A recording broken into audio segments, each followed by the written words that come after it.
Hey guys, what is going on? My name is Kasani Chishimba and this is the Urban Sports Report. Today was the NBA trade deadline and the Sixers made some questionable moves, or particularly a questionable move in my opinion. Just to hit on it very quickly, the Ersan Ilyasova trade, I was not, yeah, I understand the move.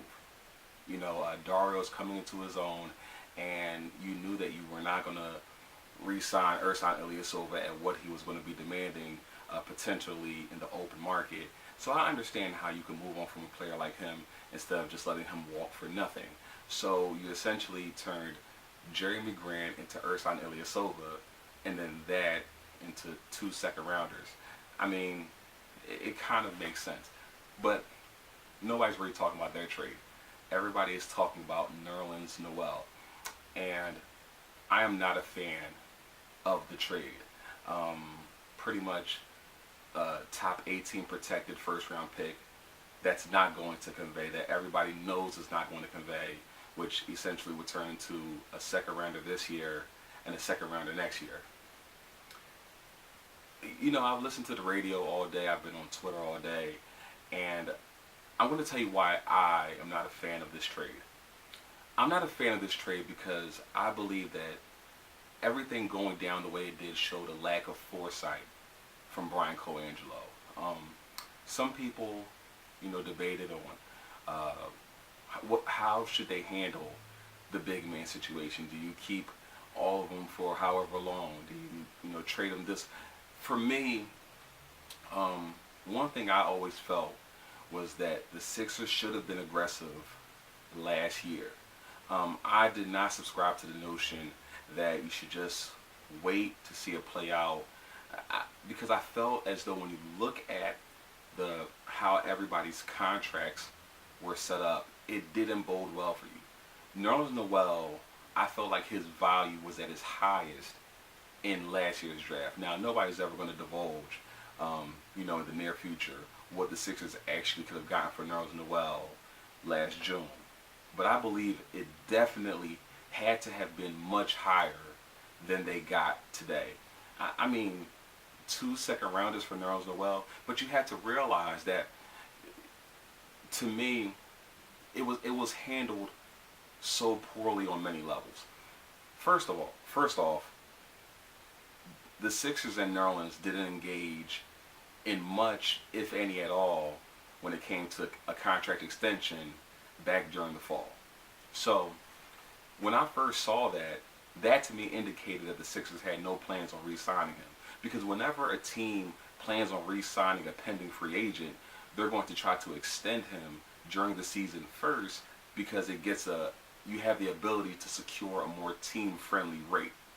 So if going into the season, Brian Colangelo and the rest of the front office felt like they were going to move on from Nerlens, his value was much higher last summer when you could trade him to a team and that team can either see how he fits within the system for an entire year or they could trade him at the deadline. You have to understand the biggest thing is, I don't believe that in the Sixers situation that either Jahlil Okafor or Nerlens Noel had that great of value because when it comes to trade value, everything is in context. When you look, like, that's why I actually thought that DeMarcus Cousins was going to be traded this year as opposed to next year because he still has a whole nother year to fulfill before he can opt out. So everything is about timing. To me, if you are planning on getting rid of Nerlens Noel, he has far higher trade value when he still has an entire year to be in a team system as opposed to trading him when he has 2 months left on his contract. That to me is a complete oversight and overvaluing of Nerlens Noel. If I'm Brian Colangelo in that position and I've determined that, okay, I'm building my team around Joel Embiid, and it actually kind of still makes sense when you think about the idea, okay, if you keep Okafor, it's not the worst thing because Okafor still has to play through next year. Okafor can't opt out in 2018. So you still have the following season, the 17-18, and the 18-19 season before Okafor is at this same point, because he was drafted 2 years after Nerlens. So to me, it does make sense to keep, Jahlil Okafor just because of flexibility. And as far as just the timing of contract, Jahlil at least still has that makes him, a little bit more tradable in that sense. Not as far as play and fit, but just as far as contractually, it's more appealing to have a player who still has some years left. Nerlens was not in that situation. Last year, he had a year left. And for you to wait until he has 2 months left on his contract, to me, it's like falling asleep on the wheel. And you make statements like, I'm not going to make a bad trade for this organization, and then you wait, and then you wait, and then you wait. And what I don't understand, Nerlens Noel this year is, even when he's been playing well, he is who he's always been. Like, Nerlens hasn't changed. I mean, he's the same guy. He's athletic, he's defensive, he's an energy guy. He's been all of those things his entire career. Nothing has changed this year. So to me, there's no way anybody could tell me that his value could have increased this year. I mean, barring him turning it into a completely, different and way better player. Like, I don't understand the mindset that Colangelo had, that it made more sense to essentially give him away now as opposed to trading him last year. To me, if you know you're not going to re-sign him, you trade him at the draft. I believe the Sixers could have gotten a way better haul for him. I mean, maybe not way better, but something reasonable. And then people get over it. And then, you're going to have people who love Nerlens Noel that would have said, oh, you should have waited. This is why you can't wait. Because when you wait on a guy who is a pending free agent that you have no intentions of signing, this is what happens. You give him away for 10 cents on the dollar. And that is why I'm upset with Brian Colangelo. It's bad. It's bad. And hopefully, I'm hoping.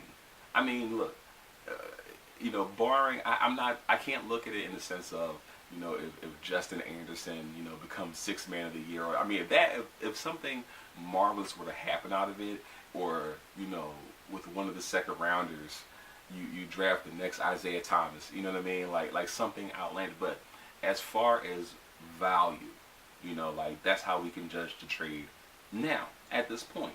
If something miraculous were to happen, I'll be happy. I'm a Sixers fan. At the end of the day, I root for my team. So I hope that things do work out for the best. But just judging the trade off of what I've seen today, I do not believe at all that Brian Colangelo executed this trade and, getting rid of Nerlens in the best way at all. So tell me what you think. Tell me what you would have done, and what do the Sixers do moving forward. Personally, let's look quickly. All of our assets we have left. So we have our pick this year. We have a gang of second rounders, possibly the Lakers pick, our first rounder next year. Personally, I'm at the point now, I mean, if we can draft our next key player, then that's great. But I also think that I'm seriously looking this offseason into trying to flip a gang of these assets into a player.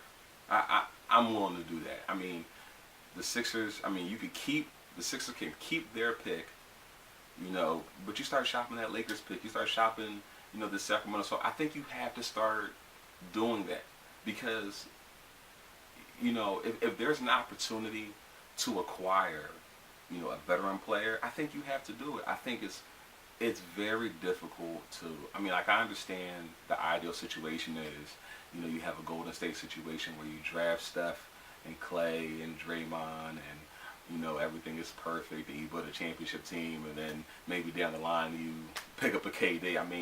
I don't know, but to me it's like, in this league, I believe that you have to be aggressive.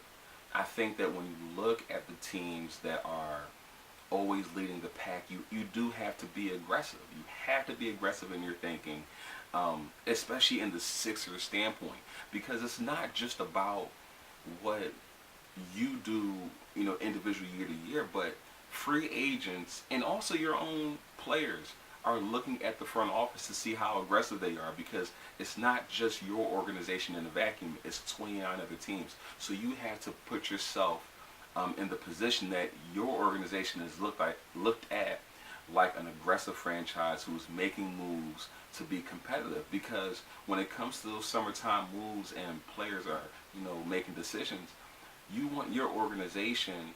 It's not just about the assets and the money you have. You want players on your team and outside of your team, but just the rest of the league to look at your team and say, that's a team that's trying to win. So when I hear a lot of people say, start an argument with, well, we're not going to win this year anyway. I don't like the mentality. You're supposed to make progress every year. That's the goal, is to make progress every year. And Brian Colangelo, I think he messed up with this Nerlens situation, just the way that he went about it. Like I said, barring a miracle, I don't think he did the right thing. And he has to understand that, other players, the agents, even your own players, they're looking at what you're doing. And you have to make yourself attractive to other players and your own players if they want to commit to you long term. So, those are my thoughts. Tell me what you think. Appreciate it. Appreciate you watching. Peace.